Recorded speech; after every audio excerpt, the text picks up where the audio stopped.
Jadi Roy dan Dr. Tifa atau Dr. Tifa dan Mas Roy sudah membentuk kuasa hukum yang baru sekarang. Tadi namanya Bala RRT, Barisan Pembela Roy Resmond Tifa, itu sudah dilikuidasi oleh mereka sebagai prinsipal dan kita juga sudah menarik diri dari Resmond sebagai kuasa hukumnya. Jadi dibentuklah baru namanya Troya. Troya itu Tifa Roy's Associate. Jadi ini untuk menunjukkan bahwa Troy, Tifa dan Roy tetap solid untuk mengawal kasus ijazah ini. Dan kehilangan Resmond itu bukan apa-apa. Gimana? Seru kan nonton episode dari Rakyat Bersuara? Sebelum kita lanjut, jangan lupa like, komen, dan subscribe official YouTube dari Okezone. Kalau udah, sekarang kita lanjut yuk nonton Rakyat Bersuara. Iya, makasih Aiman ya. Assalamualaikum warahmatullahi wabarakatuh. Waalaikumsalam warahmatullahi. Karena tadi di awal dikatakan diskusinya harus intelek, nah saya coba intelek dan tidak menginterap orang lain. Kecuali satu saja saya keberatan, kita ini membangun demokrasi itu berdarah-darah.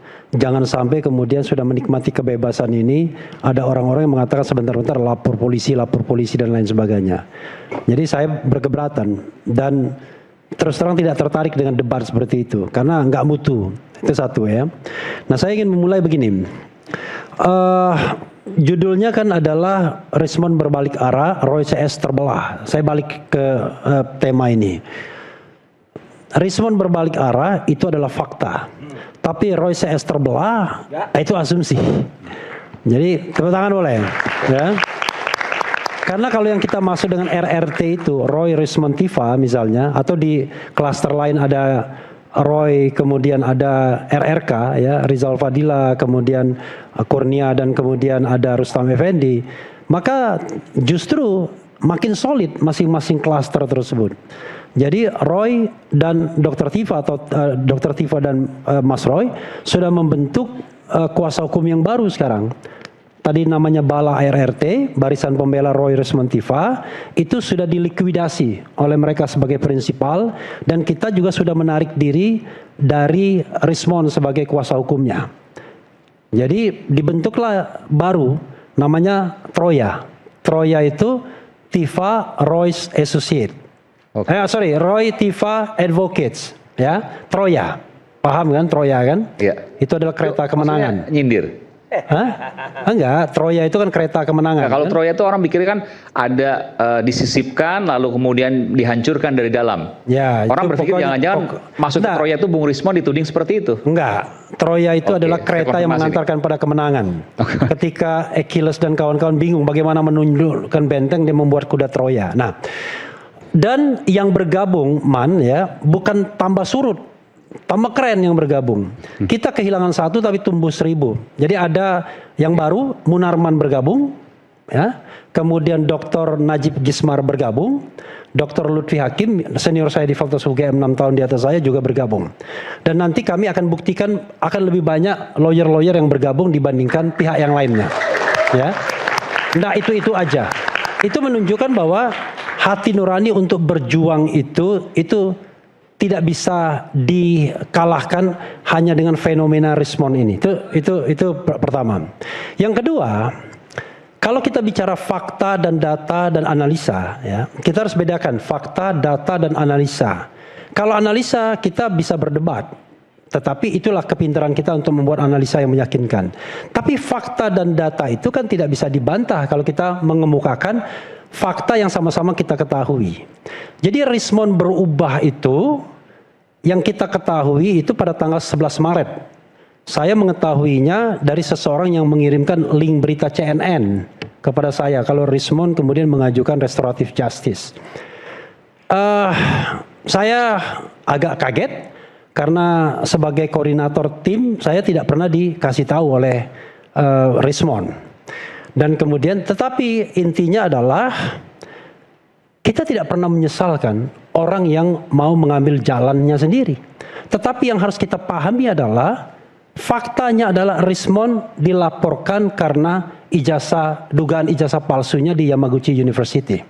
Resmond dilaporkan karena surat kematian yang konon dibuat istrinya untuk menghindari sesuatu dari Yamaguchi, beasiswa Jepang yang diterima dia.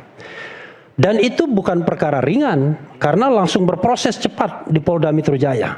Rismond sebentar lagi akan diperiksa. Ancaman hukumannya 6 tahun.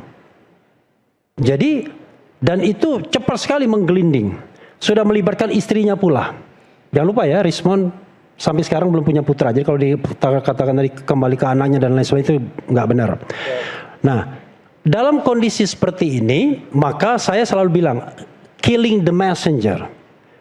Jadi siapapun yang mengkritik kekuasaan atau penguasa yang memang masih powerful, maka dia akan dibunuh, killing the messenger. Yang paling gampang adalah character assassination, pembunuhan karakternya. Apa yang paling lemah dari Rismond? Oh, ternyata dia punya ini, sisi lemahnya. Lalu sejak 7 bulan kan Andi Aswan mengatakan kami sudah melakukan ini. Kalau kita bicara tentang demokrasi, sesuatu yang besar, good governance, clean government, ini kurang kerjaan sebenarnya. Kan yang harus kita tegakkan itu adalah governance dari seorang penguasa, bukan governance dari seorang warga negara. Oke, kita punya yang namanya tanggung jawab sosial, personal responsibility. Tetapi urusan besar kita adalah urusan seorang pemimpin yang sudah berkuasa selama 10 tahun. Bukan urusan Rismond. Rismond itu urusan kecil saja. Kalau dia mau berubah dan lain sebagainya selesai, nggak ada masalah. Tetapi urusan Jokowi ini kan urusan yang sampai sekarang kita baru muter-muter debat. 2 arus utama yang selalu kita debatkan di Rakyat Bersuara ini adalah ada sekelompok masyarakat yang yakin ijazah Jokowi palsu dan banyak pendukungnya. Yakin nggak banyak pendukungnya? Banyak. Dan kita tidak bisa mendinainya. Lalu ada kelompok masyarakat yang standing in front of Jokowi membela mati-matian. Entah dengan motif apa, kita nggak tahu. Apakah motifnya prabayar pasca bayar, kita nggak tahu, ya kan? Tapi kalau itu apakah kan motifnya ekonomi, kita nggak tahu. Jangan bukan jualan buku dapat. Ya jangan dipotong, saya nggak pernah motong. Sebentar, saya mau sini. Ya, tapi kan kalau soal motif itu kan sama-sama. Satu menuding A menuding B, sama aja. Oh beda, Di balik itu ada uang, sama-sama. Beda. Gimana? Kita bicara tentang kualitas, ya. Kalau kita misalnya membela Roy, Tifa, kemudian kita dituding ada orang besar yang mendanai di belakangnya. Itu still spekulasi yang tidak proven. Tapi kalau misalnya Anda membela Jokowi mantan penguasa yang uangnya banyak, itu proven. Terbukti. Yakin nggak? Kalau nggak bisa dia men-take over partai politik dengan mudahnya. Lalu kemudian punya pengaruh yang besar dalam pemilu. Itu jelas. Kalau kita masih spekulasi. Dan saya jamin nggak ada urusannya dengan saya yang begitu-begitu, ya. Makanya saya katakan ketika ada RRT mengajukan restoratif justice, saya akan mundur sebagai lawyernya dan saya lakukan itu. Lalu kita bentuk yang baru namanya Troya. Kalau misalnya Mas Roy juga kemudian restoratif justice, saya mundur juga dari Mas Roy. Kalau Dr. Tifa juga begitu, saya mundur juga. Nggak patean, nggak jadi lawyernya mereka, ya kan begitu. Tetapi idealisme tetap harus kita perjuangkan. Nah, sekarang pertanyaannya adalah barang yang gampang begini diputer-puter.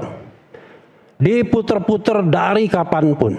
Padahal tidak ada keberanian, tidak ada kesungguhan, tidak ada gentleman, tidak ada kenegarawan dari seorang Jokowi untuk menunjukkan ijazahnya dan diuji di publik. Nggak ada keberanian.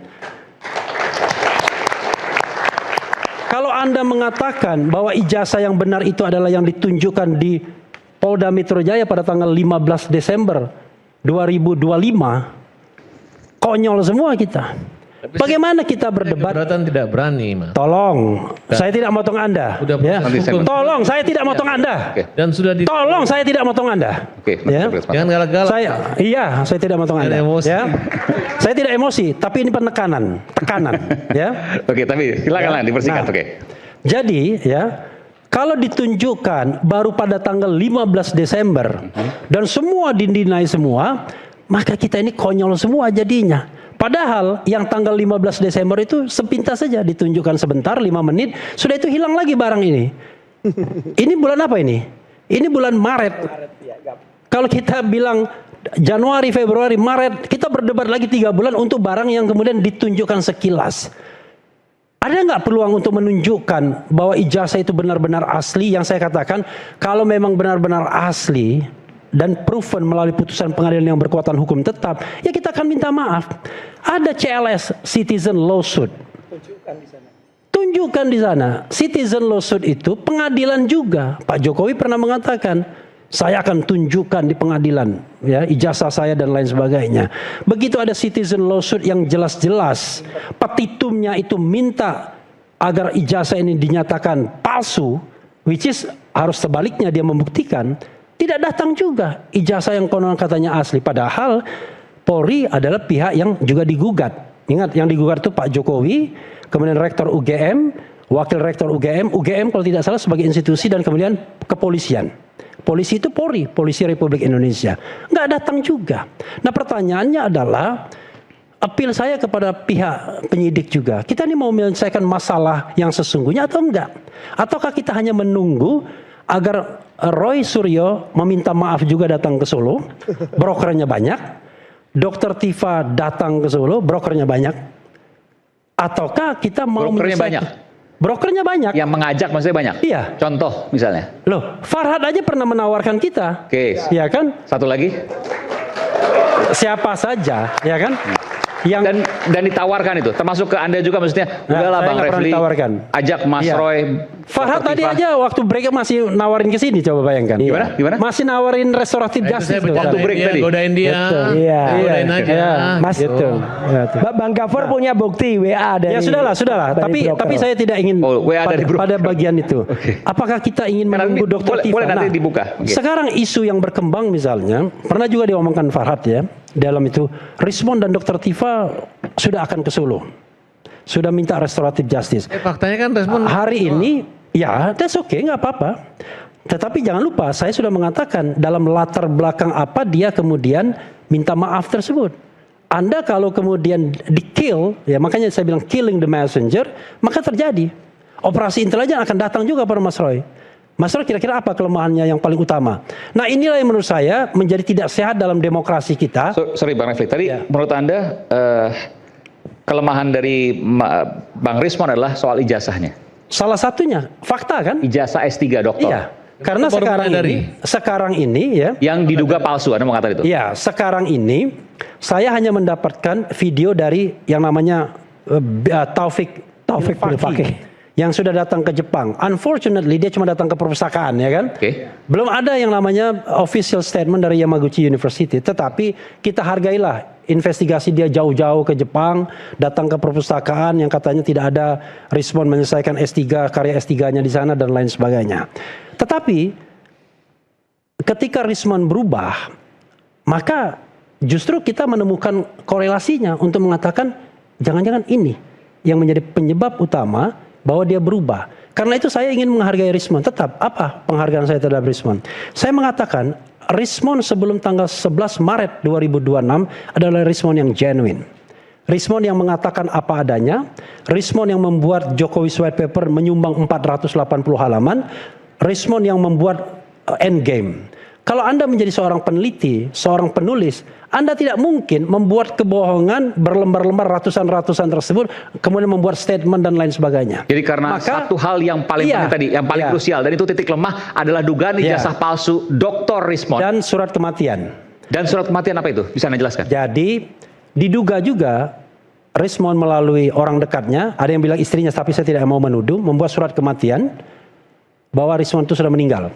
Dan kemudian itulah yang kemudian diglorifikasi oleh mereka-mereka ini kan. Kaitan tertanggal berapa dan seterusnya. Saya sempat lihat tapi sepintas di media sosial. Bisa Anda ceritakan soal itu? Mereka ini semua yang mengglorifikasi. Sudah nanti aja. Nanti setelah itu. Bukan gosip apa yang saya katakan. Ya, nah, itu. Sedikit soal itu, surat kematian. Dua hal inilah yang kemudian dilaporkan ke polisi. Pernah dilaporkan ke polisi? Bukan pernah, sudah dilaporkan. Oleh siapa? Dan diproses. Oleh Bill. Iya, oleh Bill Fakih namanya. Taufik Bill Fakih yang sekarang ke Jepang. Entah dengan biaya siapa dia ke Jepang. Siapa yang bisa cerita nanti? Sebentar, nanti saya berikan kesempatan dikit. Karena ini biar pemirsa juga paham. Surat kematian, siapa yang bisa cerita? Apa? Surat kematian Dr. Rismon. Saya nggak ngerti, jadi mungkin siapa yang lebih ngerti. Jadi tudingannya adalah, ini juga dikatakan dalam beberapa kesempatan. Ada dua laporan terhadap Rismon. Satu, diduga ijazah Yamaguchi-nya palsu. Satu. Dan yang kedua adalah Rismon pernah membuat melalui orang lain tentunya, diduga istrinya, bicara tentang surat kematian. Ini pernah juga menyinggung. Tujuannya apa surat kematian itu? Tujuannya konon untuk menghindarkan penalti dari beasiswa karena dia tidak menyelesaikan kuliahnya. Oke, jadi masih terkait dengan ijazah S3-nya itu. Supaya tidak kasusnya perpanjang, bikinlah surat kematian. Oke. Tapi kampusnya nggak akan melakukan investigasi dan seterusnya. Ya, masalahnya adalah yang melakukan investigasi kan pihak sana melalui yang namanya Taufik Bilfaqi itu. Dan kemudian sudah bikin video hari ini. Aiman nggak lihat tuh? Belum. Video dan lain sebagainya yang mengatakan bahwa Rismond tidak ada S3 dan lain sebagainya. Nah, saya menduga terlepas dari apakah benar atau tidak substansinya, apakah dia ijazah palsu atau tidak. Itu titik lemah menurut Anda? Ya, tapi itu salah satu titik lemah yang barangkali membuat dia berubah. Makanya saya katakan killing the messenger. Nah, hari ini dikaitkan ada kemudian spekulasi yang mengatakan bahwa berikutnya adalah Dr. Tifa yang akan datang ke Solo dan minta maaf. Kan begitu. Barangkali intelijen sedang bekerja, sedang mencari kelemahannya apa yang kemudian bisa di-kill the messenger-nya. Tapi saya ingin membacakan apa yang disampaikan Dr. Tifa di X hari ini. Silakan. Boleh ya? Oke, saya cari dulu, saya harus searching. Jadi ini untuk menunjukkan bahwa Troy, Tifa dan Roy tetap solid untuk mengawal kasus ijazah ini. Dan kehilangan Rismond itu bukan apa-apa. Karena substansinya adalah bukan berapa orang yang mengatakan ijazah itu palsu atau tidak, tapi apakah substansinya benar atau tidak. Harus proven. Dan ini yang menurut saya dari sisi good governance, clean government, tidak pernah mau dibuka ke publik secara nyata. Maunya main gelap semua. Dan kan lucu, ketika kita mengatakan ijazah Anda palsu atau Barack Obama buka saja. Makanya kita menyayangkan Rismond yang tidak mau membukanya. Barack Obama memberikan izin kepada Biro Administrasi untuk membuka semua datanya. Kalau kita enggak, bayangkan ditutup-tutupi terus sampai sekarang. Padahal menyelesaikannya mudah sekali. Nah ini Dr. Tifa mengatakan begini, agak panjang sedikit Man ya. Bismillahirrahmanirrahim. Beberapa hari ini saya memilih menarik diri sejenak dari berbagai urusan. Memasuki 10 hari terakhir Ramadan, saya ingin memusatkan diri pada ibadah, sholat, tadarus, membaca kitab-kitab hikmah dan lebih banyak berdiam di rumah. Dalam keheningan itu saya tetap mengikuti perkembangan yang terjadi di luar, termasuk kabar tentang Rismond Hasiholan Sianipar yang mengajukan restoratif justice kepada Jokowi di Solo. Saya mencermatinya sesekali dari jarak yang tenang. Terus terang, saya menyesalkan langkah tersebut. Saya tidak berada pada posisi yang sama dengannya. Dan insya Allah, atas izin Allah serta dukungan yang terus mengalir dari banyak pihak, saya tidak akan pernah memilih jalan rendah seperti yang dipilih Rismond. La haula wa la quwata illa billah. Tetapi hidup sering menempatkan manusia pada tekanan yang tidak terlihat oleh orang lain. Tekanan itu bisa berupa ancaman yang kasar, tetapi seringkali justru lebih kuat dalam bentuk yang jauh lebih halus. Bujukan, iming-iming, kompromi yang menimbulkan ketakutan yang perlahan menggerogoti keberanian dan akal sehat. Berbagai isu yang beredar tentang dirinya, mulai dari soal ijazah S2 dan S3 dari Jepang, hingga kabar mengenai surat keterangan kematian yang konon dibuat oleh istrinya, tentu bukan perkara ringan bagi siapapun. Saya memahami bahwa tidak semua orang mampu memikul beban semacam itu sendirian. Karena saya sendiri sedang menghadapi persoalan dengan orang yang sama, mantan Presiden Jokowi. Saya cukup mengenal karakter Rismond. Selama ini saya mengenalnya sebagai sosok yang berani, blak-blakan dan bernyali, serta cermat dalam analisis. Dalam banyak kesempatan, saya melihat ia memiliki kepakaran yang nyata di bidangnya. Soal tidak punya ijazah itu perkara lain, karena kepakaran seseorang tidak melulu diukur dari ijazah. Di sini sebagai mantan kawan saya berbisik, why Mon, kenapa kau mesti palsuin ijazah sih? Langkah yang Rismond ambil saat ini setidaknya dalam penilaian saya terasa asing, tidak mencerminkan kemandirian sikap yang biasanya kita tunjukkan. Saking liar dan mandirinya, kadang saya dan Mas Roy suka kewalahan dan geleng-geleng kepala melihat segala manuvernya sambil berkata, "Pieto adikmu kui." "Lah embuh," jawab saya. Setahun ini kami bertiga memang sudah seperti saudara dekat, seia sekata dan senasib sepenanggungan. Hanya kami sedih karena kepada kami pun dia tidak terbuka. Padahal dalam ilmu yang dia tekuni dia betul-betul hebat. Namun kekecewaan terbesar saya justru bukan kepada Rismond. Kekecewaan terbesar saya tertuju kepada mantan Presiden Jokowi dan lingkar kekuasaannya. Demi menepis tuduhan tentang ijazah yang dipersoalkan publik, cara-cara yang digunakan sungguh kejam, keji dan sangat menyakitkan, menghancurkan reputasi orang, menekan hingga kehilangan ruang bernapas. Hal yang sama pernah menimpa Bambang Tri juga Gus Nur. Kita tahu dihukum mereka.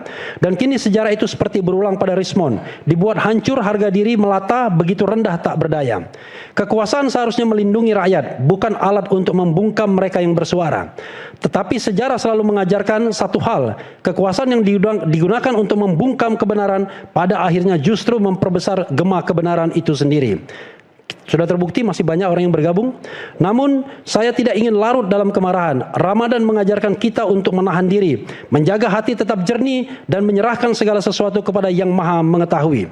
Saya memilih jalan yang berbeda.